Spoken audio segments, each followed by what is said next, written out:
Okay, well, that's part one. We're going to do a part two here in a second. Let me catch somebody sent me an important text. I'm just going to reply to them. Yes, sure. Okay, thank you guys for putting up with all the crazy nonsense at the beginning here. Jared, you're there, right? Yep, I'm still Oh, here. We're good. we're Okay. doing good. All right, cool. I always love that one video clip with Camille Seaman where she talked about practicing saying that, or maybe that was Yeah, in the that's right. interview in Create. She That's right. literally practiced saying that she's a photographer, so that That's a when she good told point. people, yeah, Yeah. like she literally practiced it so that it would be natural when she said it. She said it in the mirror, looking at herself. Thanks for reminding me. You're absolutely right. And you know, I wasn't I'm going to bring that up in our next episode here. So that's actually really, really a good point. Yeah, she had to get over her shyness. Okay, cool. All right, well, we're going to start part two here. Here we go. Hey guys, I'm Marc Silber, photographer, author in Carmel, and this show is brought to you by our good friends at Bay Photo Lab. We're going to continue our discussion about making photography your business or whatever creative form you have. Jared reminded me of an interview that I did with Camille Seaman.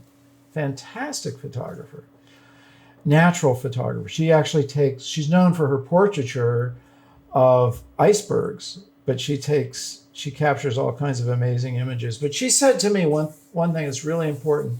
She had to practice and get over the shyness of saying that she is a photographer. And she actually practiced it into the mirror until she could say it without, I'm not really a photographer. I'm not that good. I don't know if I'm really a pro, blah. You know, she got over that and then she started saying it to other people. And it's actually a really good drill that's in the book, Create. You got to say it out loud. And when you start doing that, things happen. You know, you look at some of these remarkable people like Steven Spielberg, I think he started making films when he was 10 or 12, something like that. And he said, I'm a filmmaker. You know, that's my job. That's what I do. I mean, he just donned the road early on and never wavered from that. Um, Many great artists, you'll see that that's true. They were on it, on that career path very early. I mean, I started selling my stuff when I was 12 or 13 years old. I loved what I was doing as a photographer. And in my grade school, I put up my prints and people started buying them. So that was kind of cool. Think about that. Okay, say it into the mirror. Say it to yourself. Say it to your friends until it comes off naturally what it is that you are. You got to kind of tell yourself. All right, social media, use it as a tool. You want to create a database. This is absolutely essential in any business.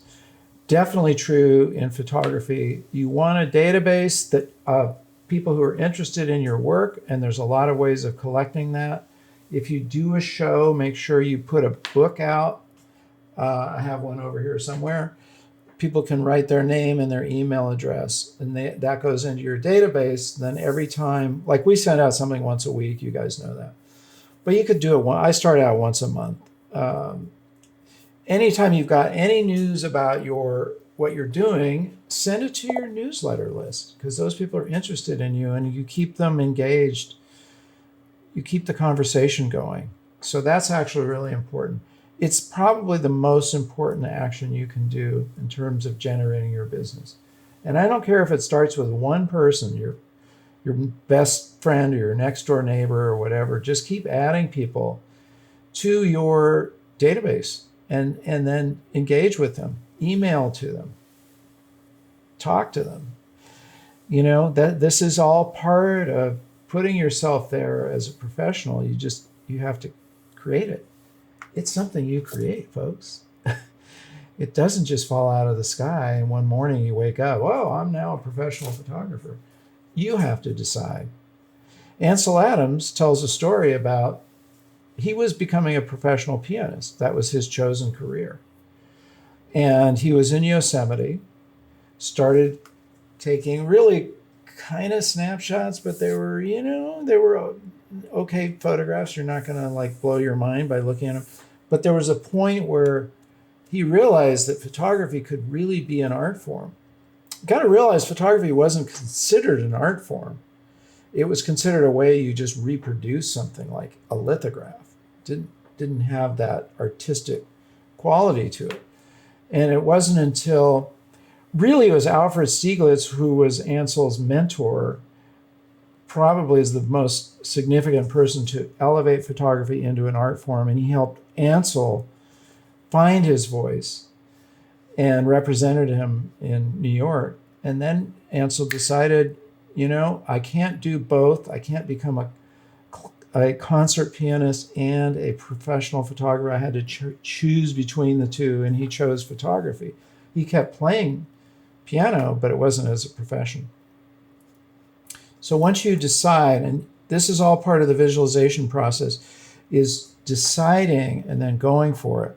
Decide it and go for it. And that's not something you just do once, folks. Yeah, you got to do that every single day. What am I here for? What am I doing? You're going to hit discouragement. You're going to hit things that go too slow. That's my main thing. I really hate it when things take a long time, because you get an idea, you visualize something, you kind of want it to happen right then, right?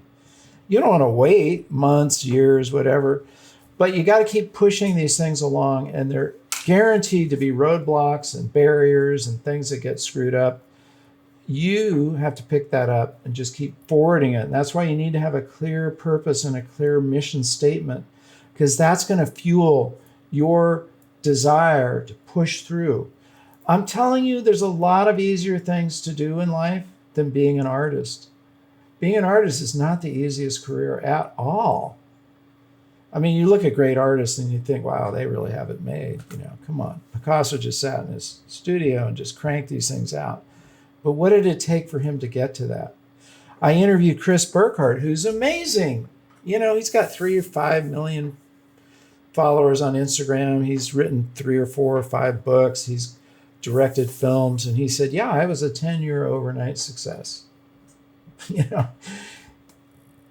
10 years of hard work, and all of a sudden boom, it hit.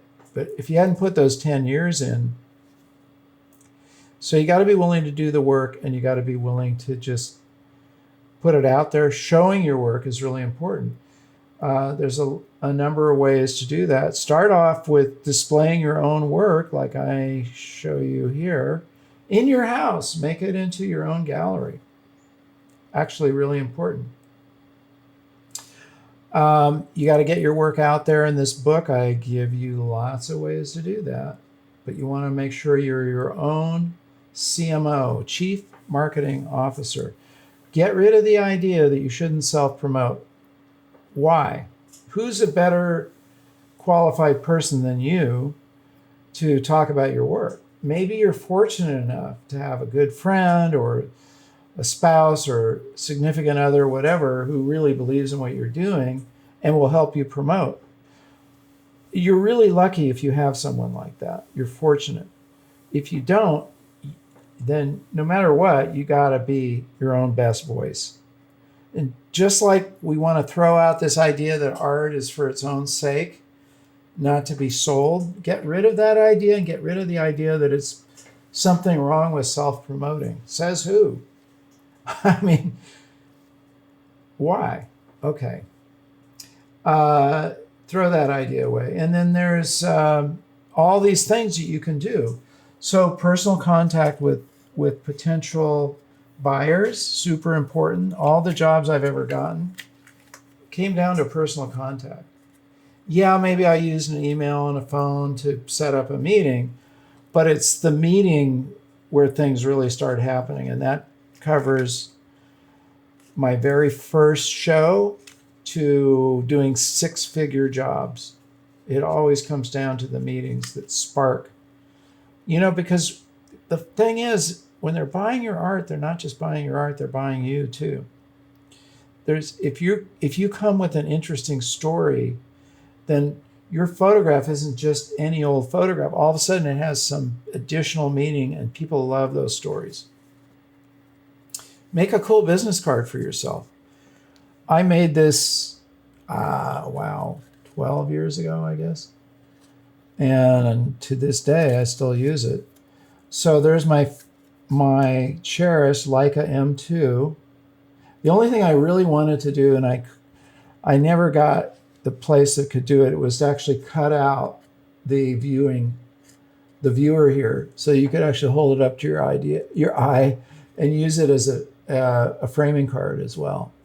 There are places that can do that. I just never got that done. But this has been my business card for ages, and on this side is all the details. Now this works because it's very memorable. You want something that stands out. You'd like to have something that people don't want to throw away. And I believe this has enough coolness to it that they're not going to just throw it in the garbage can. And I guess you can plagiarize this. Hopefully you have your own camera. This is my actual camera here. And this is my actual photograph right in the center. That's a really important thing. That goes along with that whole thing from Camille about say who you are, hand your card to someone.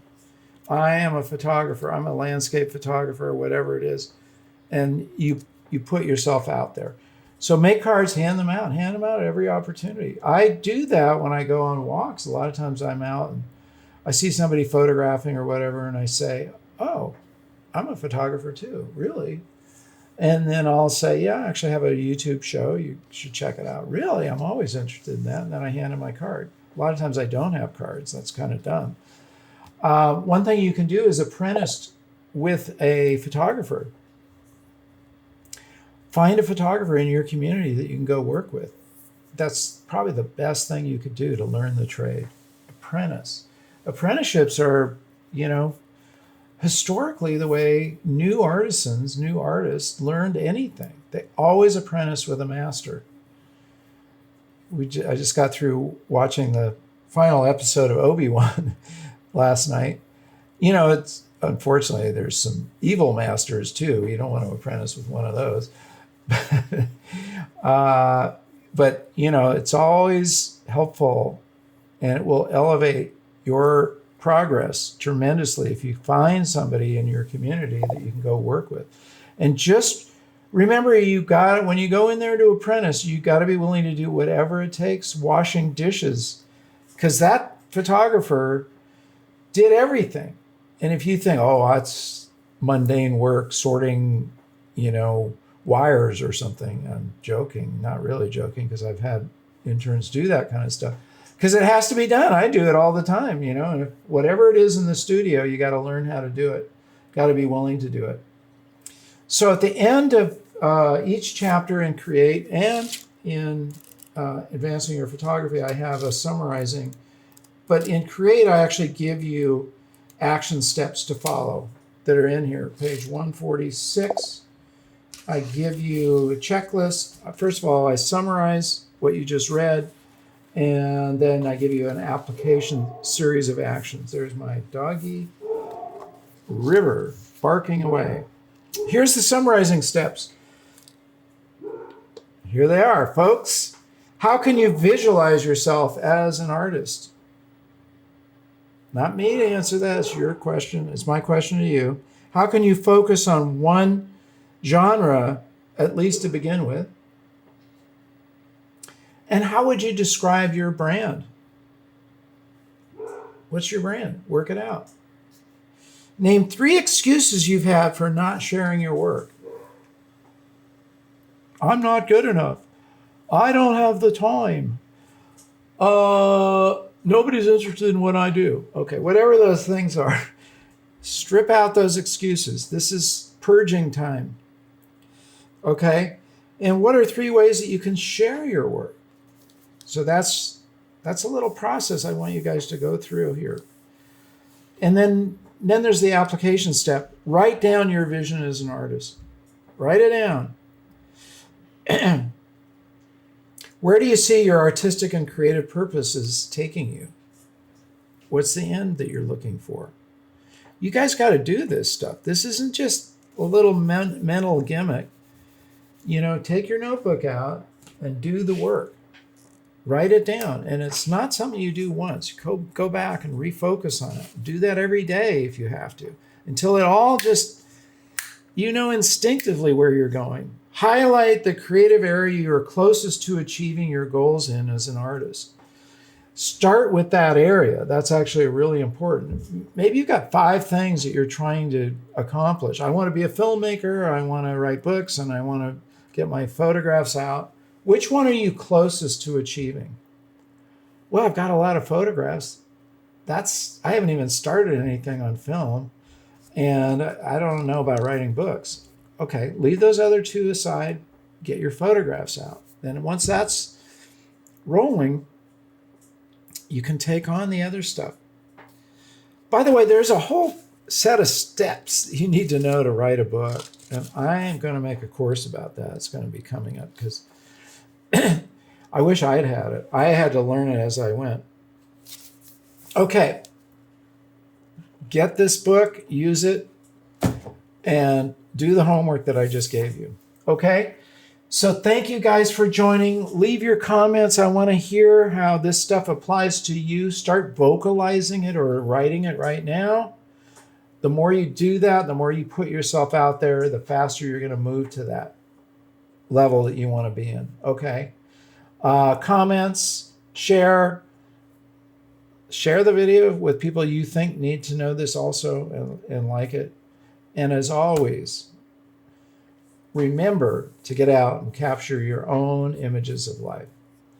See you guys soon. Take care. Ba-boom.